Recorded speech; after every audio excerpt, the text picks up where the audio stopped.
Donc on va vous parler d'un travail qu'on a fait à Prédictic. Alors effectivement, je suis professeur à l'Université de Bordeaux, je suis chercheur au Labri, donc je me sens un peu chez moi ici parce qu'il m'arrive encore de faire des cours aux étudiants dans cet amphi. Et je suis aussi directeur innovation et cofondateur de Prédictic. Non, je ne sais pas. Il y avait un tableau par là-bas ou par là normalement, mais qui est caché derrière l'autre si je me souviens bien. Voilà, il est là. D'accord, donc on va laisser allumer, donc très bien. Donc on va vous parler on va faire un focus. Alors ça va être beaucoup moins technique que l'exposé que vous avez vu tout à l'heure en plénière. Nous on va faire un focus sur la gestion, ou plus précisément sur la structuration des données. Donc on sait que les données c'est quelque chose qui est central naturellement dès qu'on veut utiliser de l'IA sous quelque forme que ça soit. Que ce soit les LLM comme on a vu tout à l'heure, que ce soit du deep learning, que ce soit ce que vous pouvez imaginer. Donc on va faire un focus sur la façon de gérer la structuration des données et avec l'approche qu'on a, nous, à Prédictic. Alors Prédictic, c'est une boîte qu'on a créée en 2014, donc c'est une start-up du Labri. On a monté ça suite à un projet européen qu'on avait au laboratoire. Donc on accumule dans Prédictic effectivement plus de 10 ans de R&D. On va fêter nos 10 ans le 25 ou le 26 juin, ou le 26 juin de cette année. Donc on n'est plus vraiment une start-up, mais enfin on dit toujours start-up, hein, selon l'endroit où on est, c'est mieux, quoi. Voilà, ça peut être utile. Donc on travaille sur les aspects qui sont ici à gauche. C'est ça le pointeur ? Ouais, non, mais on ne voit pas le pointeur du coup. Donc on réalise une plateforme pour faire, la visée c'est essentiellement de la maintenance préventive ou prédictive. Donc on va depuis la collecte de données, toute la partie transformation, extraction, etc., sur laquelle on va revenir par la suite. Et puis derrière, bien entendu, des choses extrêmement basiques comme de la visu, de l'analyse de données relativement classiques, hein, des tendances, des variations, etc. Et puis derrière, on va aller faire de l'analyse prédictive avec des choses un peu plus sophistiquées. Et justement, le but de notre structuration des données est de nous permettre d'aller vers cette analyse un peu complexe pour produire des indicateurs qui vont servir à certains de nos clients. Donc Jonathan, tout à l'heure, reviendra sur un cas d'usage avec la SNCF. Mais la SNCF Réseau, est notre client historique. Donc on travaille avec eux depuis 10 ans maintenant. Hein. On travaille aussi avec Mesea. Donc Mesea, ça ne parle peut-être pas à tout le monde. Mesea, c'est la société, donc c'est une spin-off une des nombreuses spin-offs de Vinci. Quand Vinci s'est lancé dans le PPP de la création de la LGV Bordeaux-Tours, ils ont créé une filiale qui s'appelait Lisea, qui était en charge de la construction de la ligne. Et puis maintenant, la maintenance de la ligne est confiée à une spin-off de Vinci qui s'appelle Mesea. Et donc on travaille avec Mesea depuis l'ouverture de la ligne, qui était en 2017, j'allais dire aussi, oui, juin ou juillet 2017, où on fait toute la partie numérique de la maintenance. Pour la SNCF, pour SNCF Réseau, mais Jonathan en reparlera, on est sur la partie numérique de la maintenance pour un certain nombre de choses, comme les caténaires ou d'autres types de choses. On travaille aussi avec Serimax. Serimax, c'est probablement la plus grosse entreprise de soudure grosse industrie, donc plateforme pétrolière et ce type de choses, avec aussi des problématiques de collecte de données importantes. Leurs grosses machines pour souder, des collectes, des températures, des pressions, etc., pour permettre de contrôler, de prédire et de faire de l'intervention préventive sur des soudures qui peuvent être amenées à souffrir au cours du temps.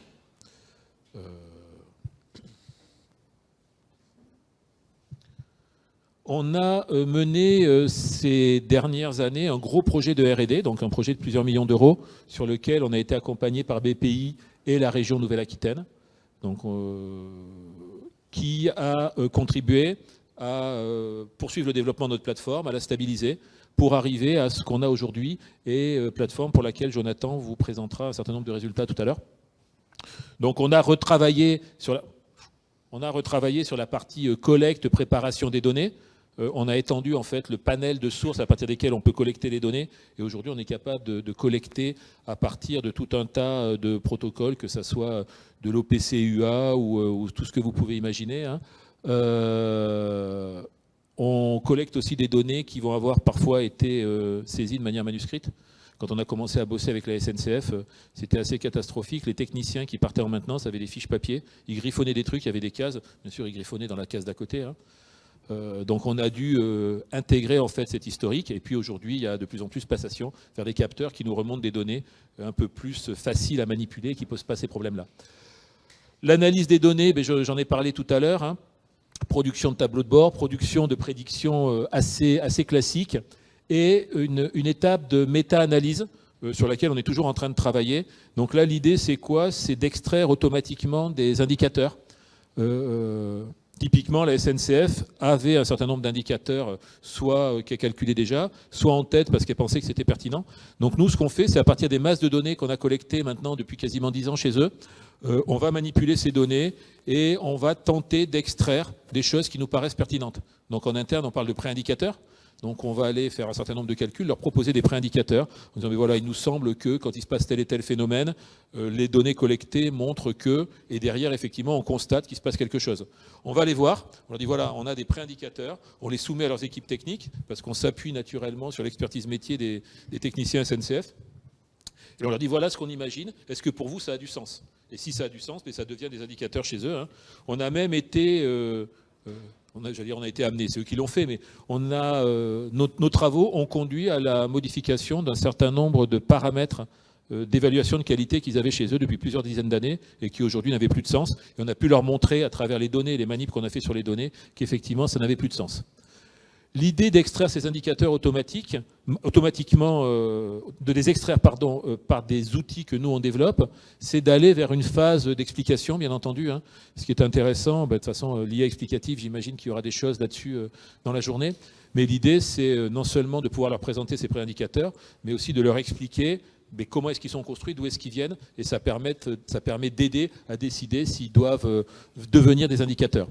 Et ensuite, on va avoir une phase de ce qu'on appelle du rétro-learning, qui est de dire tout ce qu'on a appris, ces préindicateurs, ces indicateurs, on va les réinjecter à l'intérieur de la boucle pour voir si on ne peut pas améliorer le système. Exemple, on va avoir une fenêtre de prédiction de panne sur, on va dire, voilà, dans 6 mois à peu près, il y a une fenêtre de 15 jours dans laquelle il risque de se passer quelque chose. Et là, on va se dire, non, mais cette fenêtre de 15 jours, elle est trop grande, ou alors les 6 mois, ça ne va pas. Est-ce qu'on peut imaginer de réduire ces délais-là ? Donc là, nous, on va proposer, par rapport aux données qu'on a collectées et aux indicateurs qu'on a produits, on va dire, voilà, si on avait telle autre information, ou si on avait telle fréquence de collecte, ou si elle était collectée avec tel paramètre, on pourrait probablement améliorer ces indicateurs-là. Donc on va les réinjecter en simulation dans le système, on va voir l'impact que ça a effectivement sur les indicateurs et voir si on est capable de réduire typiquement ces fenêtres-là. Et si ça fonctionne, eh bien le client, alors en l'occurrence la SNCF, va pouvoir décider de déployer ces nouvelles stratégies de collecte de données ou ces nouveaux capteurs, mais ça leur coûte effectivement beaucoup moins cher en termes d'analyse de la situation, plutôt que d'aller, comme on le fait encore parfois, déployer tout un tas de capteurs pour s'assurer que finalement on ne va pas gagner en qualité de collecte ni en qualité de prédiction. Donc voilà la stratégie. Ce projet, on l'a bouclé il y a 2 ou 3 mois maintenant, hein, et on continue à travailler sur les phases les plus avancées. L'idée... ah oui, pardon, excusez-moi, c'est toujours moi après. Tu m'arrêtes, Jonathan, parce que je pense que je parle beaucoup. Donc l'idée on va faire le focus aujourd'hui, justement, pour aller faire ces outils-là, sur ce qu'on appelle l'ETL. Donc l'ETL, c'est la partie Extract, Transform et Load, qui va permettre d'aller chercher les données pour les amener dans un data lake, dans une grosse base de données, dans ce que vous voulez, qui vont permettre ensuite aux outils de les manipuler. Donc l'extract, l'idée c'est d'aller récupérer les données là où elles sont, hein. Donc je le disais tout à l'heure, dans des formulaires, sur des capteurs, sur des tablettes sur lesquelles les techniciens vont intervenir. Ça va être des sources de données externes aussi, hein, des systèmes d'information, l'inventaire du matériel SNCF, la météo, etc. On va aller les récupérer. Ensuite, on va les transformer. Alors la transformation, ça inclut tout un tas de phases, y compris les phases de nettoyage des données, où on va éliminer les données aberrantes, on va combler éventuellement un certain nombre de trous s'il y a des zones dans lesquelles il y a eu des trous. Il y a eu des trous pendant la collecte parce qu'un capteur s'est arrêté ou un capteur a mal fonctionné. Et puis ensuite, on va aller jeter tout ça dans un data lake ou en tout cas dans un espace de stockage. Et là, on rentre dans un espace de stockage final. Donc ça, c'est les approches classiques. Donc on fait d'abord l'extraction, la transformation, et puis on va jeter tout ça. Et puis, oui, c'est là que ça se passe. Et puis, il y a une autre approche qui est un petit peu différente, qui est l'ELT, où on va d'abord charger dans une base de données ou dans un data lake, et ensuite on va faire des transformations pour les adapter à ce dont on a besoin. L'approche qu'on a retenue, nous, l'idée, c'est d'aller vers un système qui est beaucoup plus ouvert par rapport à ces aspects-là, dans lequel on a toutes les données, on peut les manipuler beaucoup plus comme on veut, on n'en jette pas, on garde tout, et on offre tout un tas de systèmes qui vont permettre de revenir sur de la transformation, d'aller en loader d'autres, ou de mélanger les différentes phases. Donc l'idée, c'est de faire d'abord une extraction, et puis ensuite du transfert et du load autant de fois qu'on veut. Donc c'est mon ETL puissance n. Et puis pour le public de puristes informaticiens, j'ai mis une expression régulière en dessous, mais dont je vous ferai grâce. C'était juste pour le fun. Voilà. Donc en tout cas, la spécificité de notre approche et ces phases de transfert et load, de pouvoir les multiplier, c'est-à-dire qu'on va récupérer les données, les transformer dans une première phase pour éliminer effectivement ce qui est complètement aberrant, les charger dans un data lake, et ensuite on se garde quand même la liberté de revenir sur des phases de transformation parce qu'on va rajouter de nouvelles données, parce qu'on va avoir besoin de les structurer autrement. Et pour faire ça, on va intégrer dans notre système des métadonnées qui vont décrire justement les données qu'on a collectées, comment on les a collectées, comment on les a structurées. Ça nous permet à la fois de nous adapter pour les projets qu'on traite, mais aussi ça nous permet de nous ouvrir sur d'autres domaines applicatifs. Aujourd'hui, on essaie donc on est très focus ferroviaire, mais on essaie de poser un pied dans l'aéronautique. Et donc ces métadonnées de structuration nous permettent d'adresser tout un tas de sujets de nature différente en ayant une plateforme extrêmement ouverte. Donc je vais passer la parole à Jonathan qui va rentrer dans le vif du sujet de manière un peu plus technique. Technique, mais très légère. Ce sera pas très compliqué. Donc comme Serge disait, donc l'idée c'est de pouvoir d'avoir un système en fait qui permet d'extraire, de transformer et de charger les données de façon complètement flexible. Et donc pour ça, on a défini un ensemble d'entités et d'objets qui nous permettent en quelque sorte de modéliser le fonctionnement d'un système pour lequel on souhaite optimiser en fait toutes les opérations de maintenance avec les données que l'on collecte. Et donc l'ensemble des informations sont structurées avec les différentes entités qui sont affichées, donc les entités suivantes. Donc la première entité, c'est l'entité qu'on a appelée structure, donc qui représente en fait en quelque sorte l'entreprise ou le client pour lequel on réalise en fait cette opération de structuration des données. Ensuite, on a ce qu'on a appelé Observe System, donc qui représente en fait le système physique que l'on souhaite observer ou surveiller, monitorer. Donc, par exemple, dans le cas de SNCF Réseau, sur lequel je vais revenir tout à l'heure, par exemple, ce sont les centres techniques ou les circuits électriques qui sont le système observé. On a aussi défini une entité Storage System, donc qui définit l'espace dans lequel les données doivent être stockées. L'idée, c'est de pouvoir répartir les données dans différents espaces de stockage, que ce soit sur la partie structure en elle-même structure des données, ou alors les mesures en elles-mêmes, ne pas les avoir au même endroit en termes d'espace de stockage. On a défini ensuite l'entité CRUD source, donc qui représente tout simplement la source de données, qui génère la donnée, qui permet d'observer le système physique. Donc source type, donc tout simplement qui représente le type de source de données. Et une entité importante pour nous, c'est configure source, qui représente en fait la configuration d'une source de données. Si on prend l'exemple d'un capteur, je peux le paramétrer d'une certaine façon, et c'est ce paramétrage qui me permettra de remonter les données. Et donc la partie configure source représente en fait le paramétrage que l'on a pour une source de données. Et ensuite, évidemment, la partie mesure qui stocke tout simplement les mesures, les données qui sont collectées par la source de données en fonction d'une certaine configuration pour un Observe System. Et donc, ce format générique est intéressant parce qu'il reprend pour nous toutes les entités principales que l'on doit avoir lorsque l'on veut mettre en place un système de maintenance conditionnelle et prédictive. Et ensuite, l'enjeu, c'est évidemment les relations entre ces différentes entités. Et donc, la spécificité de notre modèle s'exprime justement par ces relations. Et là, on a une vue simplifiée des relations que l'on a entre les différentes entités.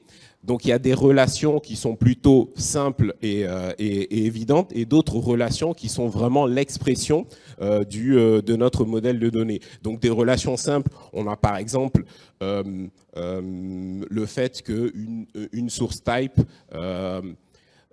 une crue de source est définie par une source type, c'est-à-dire une source de données à un type en particulier. Une source de données, ça peut être un capteur, ça peut être un opérateur humain, ça peut être un système d'information externe. Donc ça, ce sont des choses plutôt classiques. Et donc, ensuite, on a des relations du type une configure source observe un observe système. Pourquoi est-ce qu'on dit qu'une configure source? Parce que pour nous, une configure source représente donc une configuration d'une source de données. Et donc pour nous, c'est la configuration qui représente vraiment l'élément qui collecte la donnée pour pouvoir observer le système. Et on peut même aller plus loin avec le fait que vous voyez par exemple sur la partie configure source où on a une boucle qui revient à la partie configure source, c'est-à-dire qu'une configure source peut être observée par une autre configure source. On peut imaginer que j'ai un capteur qui collecte des données, mais j'ai aussi envie de monitorer le fonctionnement de ce capteur. Donc j'ai un autre système qui collecte des données sur le fonctionnement de ce capteur pour s'assurer qu'il fonctionne bien. De même, je peux aussi vouloir observer le fonctionnement de ma source de données parce que je veux m'assurer que la manière dont mon capteur remonte les données correspond à ce qui est attendu. Et donc, c'est l'ensemble de cette structuration qui nous permet de définir la manière dont on stocke les données dans notre modèle. Et donc, on stocke les données en fonction de ces relations et on définit un ensemble d'entités au sens stockage de données qui nous permettent ensuite de faire les opérations de collecte de données, bien évidemment, de nettoyage, de calcul d'indicateurs et de mise en œuvre de modèles. Si on prend l'exemple de la partie collecte de données, donc l'idée c'est de se dire, comme je vous ai dit tout à l'heure, on part du principe que c'est une configuration en fait qui remonte les données. Et donc vous voyez dans notre description de la manière dont on stocke les données lorsqu'on les collecte, on a un collected by qui représente l'identifiant en fait de la configuration pour laquelle on remonte les données, et ensuite un bloc data qui donne la liste en fait des données qui sont remontées par cette configuration. On a aussi la partie statut qui nous permet de définir le statut de ce bloc dans son ensemble à des fins de nettoyage, et ensuite lorsque l'on met en œuvre l'opération de nettoyage, je définis un statut pour chacune des variables en disant j'ai une variable manquante, j'ai une variable qui n'est pas conforme à ce qui est attendu, qui est en dehors de l'intervalle qui est accepté pour ce type de données, etc. Donc vraiment, ce modèle et les relations que l'on met en place nous permettent vraiment de définir la manière dont on stocke les données et ensuite de mettre en place des modules qui permettent d'automatiser le nettoyage, le calcul d'indicateurs et la mise en œuvre de modèles.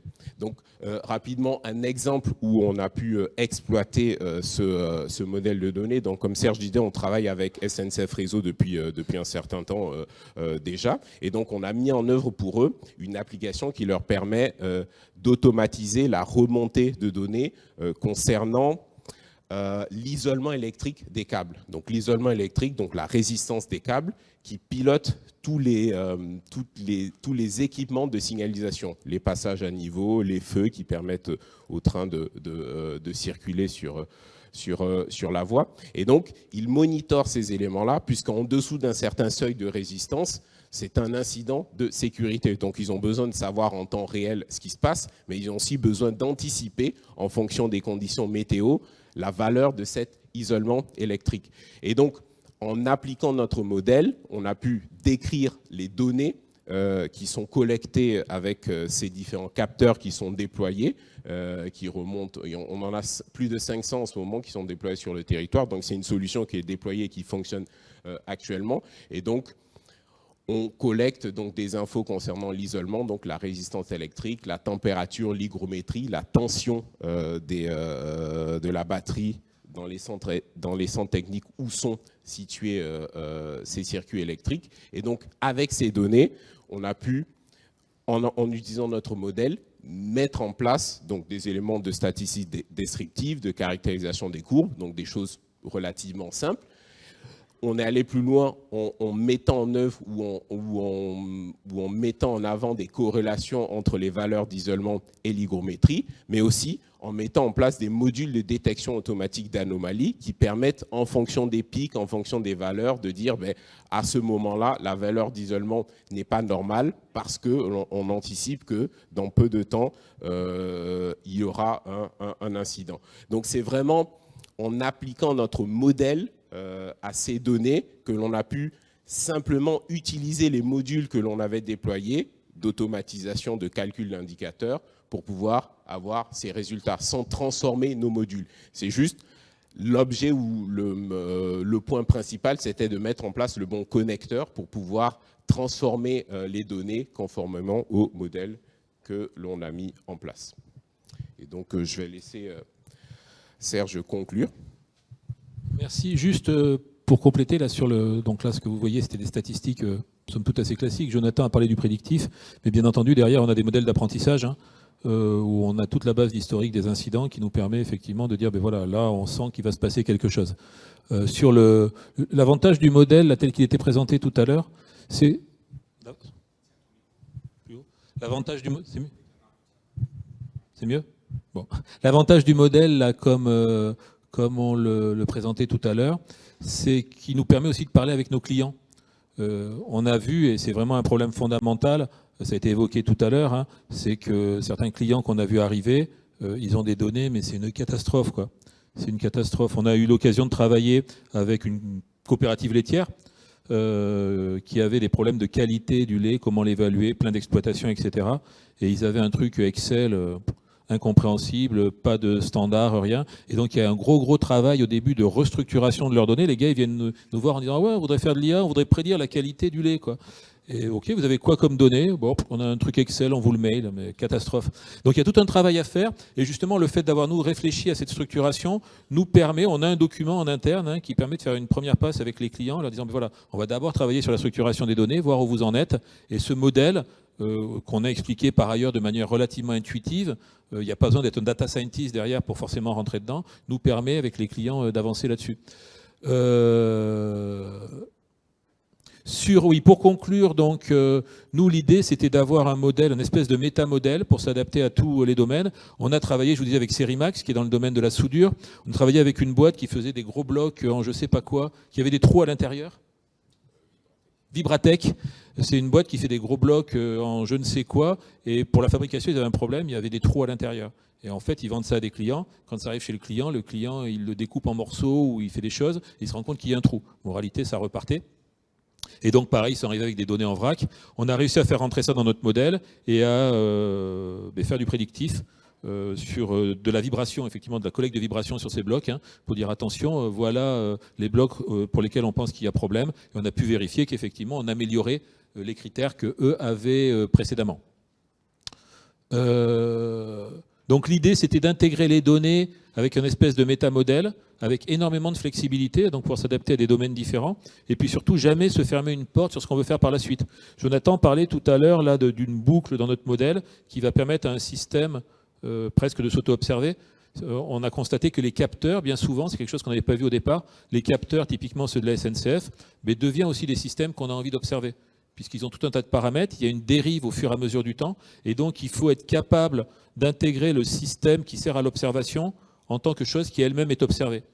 Et donc ça, c'est des choses qu'on a construites suite à tout le retour d'expérience avec nos différents clients, qui nous a permis de faire monter le modèle en complexité et qui aujourd'hui nous permet d'intégrer à la fois des nouvelles données quand on en a envie, des sources diverses et variées, et puis on se prive de rien sur l'ouverture pour la suite qui nous permet d'intégrer derrière de l'analyse, du prédictif, etc. Et aujourd'hui, oui, cette plateforme nous sert de base pour un gros projet qu'on démarre avec Ferrocampus. Donc on a remporté l'appel d'offres, on dit ça comme ça, pour développer la plateforme Ferronext, donc pour Ferrocampus. Donc Ferrocampus, je ne sais pas si ça parle à tout le monde, c'est une structure qui est à Saintes, c'est un écosystème d'excellence, on va dire, qui est à Saintes dans le domaine du ferroviaire. Peut-être pour comparer un peu selon le modèle d'Aérocampus, pour ceux qui connaissent Aérocampus à la traîne. Donc l'idée, c'est des étudiants, des jeunes, des startups, tout un écosystème. Et donc cet écosystème veut proposer une plateforme justement pour accueillir les données des personnes du monde du ferroviaire, que ce soit les gens qui travaillent sur le matériel roulant, sur les voies, sur tout ce que vous pouvez imaginer. Et donc, c'est nous qui développons, en nous basant sur ce qu'on a fait ici, la plateforme Ferronex, qui sera la plateforme de référence de Ferrocampus. Voilà, si vous avez des questions, on est à votre disposition. Ouais.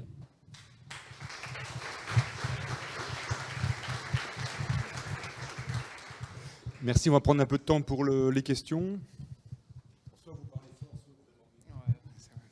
Bonjour, merci pour vos explications.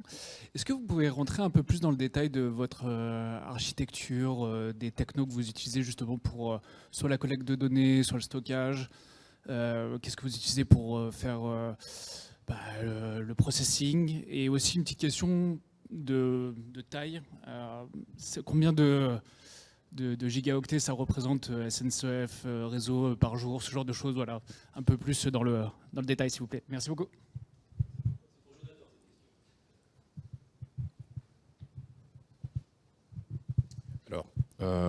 Donc, si j'ai bien compris la question, pour répondre déjà à la question sur le volume de données pour SNCF Réseau, c'est plusieurs gigas en fait quotidiennement. Voilà. Donc c'est plusieurs gigas quotidiennement parce que ça représente plusieurs capteurs sur l'ensemble du territoire, donc ils collectent environ une dizaine de data toutes les 15 secondes.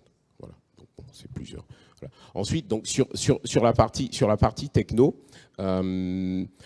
si c'est l'architecture, que l'on a mis en place pour notre plateforme, donc ce sont des technos plutôt classiques, hein, donc des back-ends classiques que l'on a mis en place en utilisant globalement du Python.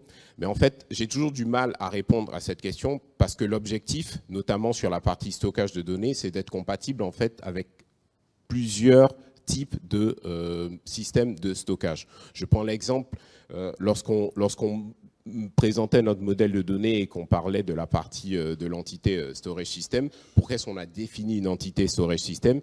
C'est simplement parce qu'on se dit, on veut à la fois pouvoir stocker des données dans des bases de type SQL, mais aussi des bases de type NoSQL en fonction du besoin et en fonction de la nature des données ou en fonction tout simplement de ce que notre client utilise comme système de stockage dans les solutions qu'il a actuellement. Donc aujourd'hui, on stocke autant des données dans des bases de données PostgreSQL que des bases de données MongoDB, Elasticsearch et autres, etc. Donc vraiment, l'idée c'est d'être vraiment flexible aussi à ce niveau-là. On recommande au client certains types de stockage lorsqu'il n'a pas d'idée, mais lorsqu'il a déjà une idée ou lorsqu'il a déjà des données qui sont stockées selon un certain format, ben on utilise tout simplement le système de stockage qu'il utilise. Et on peut ne pas les dupliquer, c'est-à-dire que dans l'architecture est aussi faite pour aller, ces stockages qu'on a nous en sortie, une fois qu'on a fait le load, hein, ça peut être stocké chez nous. Aujourd'hui, on peut faire de l'Amazon, de l'Azure, et on a des clients, dont la SNCF, qui a tendance parfois à jongler entre les deux. Donc, il faut que ça puisse fonctionner. Et on peut aussi aller stocker des données chez eux, ou simplement les laisser stocker si elles y sont déjà.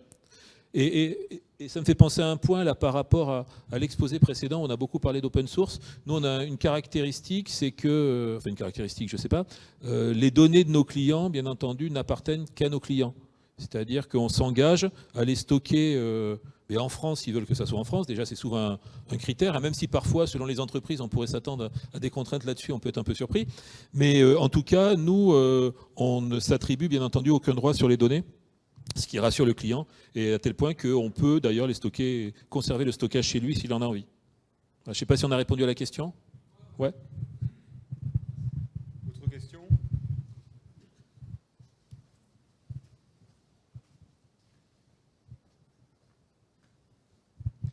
Merci.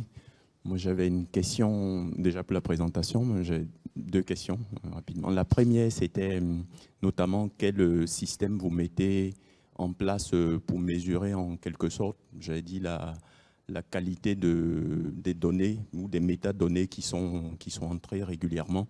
Quel système d'alerte vous avez pour vous assurer que, par exemple, des données provenant de capteurs ou autres ne sont pas en train peut-être de collecter de la mauvaise donnée parce qu'il y a un défaut ou il y a d'autres choses de ce type. Et la deuxième qui est liée, c'est beaucoup plus quand vous avez de la nouvelle donnée qui entre, est-ce que enfin, les relations que vous avez avec vos entités, comment en fait, vous analysez si cette nouvelle donnée sera pertinente dans l'exploitation peut-être de nouveaux modèles ou autres?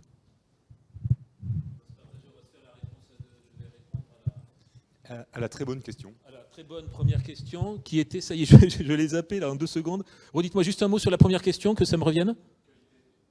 Oui, la qualité, ça y est, oui, excusez-moi, décidément. Oui, quand on collecte des données, je l'ai un peu évoqué tout à l'heure, quand on va remonter des données, en fait, on met en place tout un tas de filtres. Quand on va décrire en fait les données elles-mêmes dans leur structuration, on va dire voilà, ces données-là, normalement, elles ont telle caractéristique. Quand on sort des caractéristiques, on peut positionner un certain nombre de codes qui vont faire un certain nombre d'opérations. Exemple, on va dire, ben voilà, telle donnée, elle vient d'un capteur de température, c'est complètement aberrant si en étant à Bordeaux, ça me remonte moins 20 degrés ou plus 50. Et donc là, on peut filtrer. Donc quand je dis on peut filtrer, 2 choses, on les conserve. On a fait le choix de ne jeter aucune donnée. Le système conserve absolument tout, par contre, on va les taguer. On va dire, cette donnée-là, elle nous a semblé aberrante, on la garde. Si tu veux l'exploiter, elle sera toujours présente, parce qu'éventuellement, ça peut justement permettre de remonitorer un capteur qui a fait la remontée. Mais en tout cas, on va pouvoir la filtrer, et ce, à différents niveaux, avec tout un tas de paramètres plus ou moins complexes. Donc, c'est à la fois des outils prédéfinis, mais à la fois open pour l'utilisateur, hein, qui peut venir poser ses plugins au bon endroit pour faire ça. Et pour la deuxième question, je laisse répondre Jonathan. Oui, donc très court. Donc pour faire le lien, lorsqu'une donnée remonte, donc elle est à chaque fois identifiée par la configuration de la source de données avec laquelle elle a été collectée. Et donc cette configuration, évidemment, est reliée à la source de données, qui est elle-même reliée au système observé. Et donc, avec tout cet enchaînement-là, on peut savoir donc de quel système on parle, et on peut prendre en compte en fait les paramètres que l'on a définis concernant ce système pour savoir si la donnée est pertinente ou pas. Voilà, tout simplement.